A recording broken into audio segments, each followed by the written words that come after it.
Hi everyone. இன்னைக்கு நான் local storage and session storage பத்தி explain பண்றேன். First, இது ஒரு நார்மல் ரியா காம்போனன்ட்.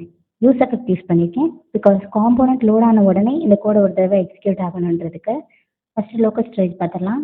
இங்கே local storage dot set item use பண்ணி டீம்னு ஒரு கீக்கு டார்க் வேல்யூ சேவ் பண்ணுறோம். நெக்ஸ்ட் கெட் ஐட்டம் யூஸ் பண்ணி சேவ் பண்ண வேல்யூவை ரிட்ரைவ் பண்ணுறோம். கன்சோல் டாட் லாக் யூஸ் பண்ணி அதை கன்சோலில் பார்க்கலாம். நெக்ஸ்ட் யூசர்னு ஒரு ஆப்ஜெக்ட் கிரியேட் பண்ணியிருக்கேன். ஆப்ஜெக்ட் டேரெக்டாக ஸ்டோரேஜில் சேவ் பண்ண முடியாது, அதனால் ஜேசன் டாட் ஸ்ட்ரிங்கிஃபை யூஸ் பண்ணி ஆப்ஜெக்டை ஸ்ட்ரிங்காக கன்வெர்ட் பண்ணி சேவ் பண்ணுறோம்.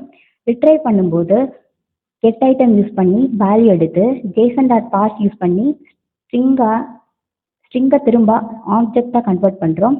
தென் ரிமூவ் ஐட்டம் யூஸ் பண்ணால் தீம் கீ மட்டும் டெலீட் ஆகும். நெக்ஸ்ட்டு செஷன் ஸ்டோரேஜ், இதுக்கும் சேம் மெத்தட்ஸ் தான். செட் ஐட்டம் யூஸ் பண்ணி ஸ்டெப் வேல்யூ கொடுத்து 2 யூஸ் பண்ணி டேட்டா சேவ் பண்ணுறோம்.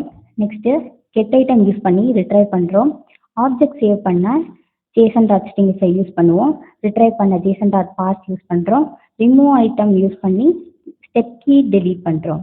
ஃபைனலி மெயின் டிஃப்ரென்ஸ் என்னென்னா, லோக்கல் ஸ்டோரேஜ் ப்ரௌசர் க்ளோஸ் பண்ணாலும் டேட்டா இருக்கும்.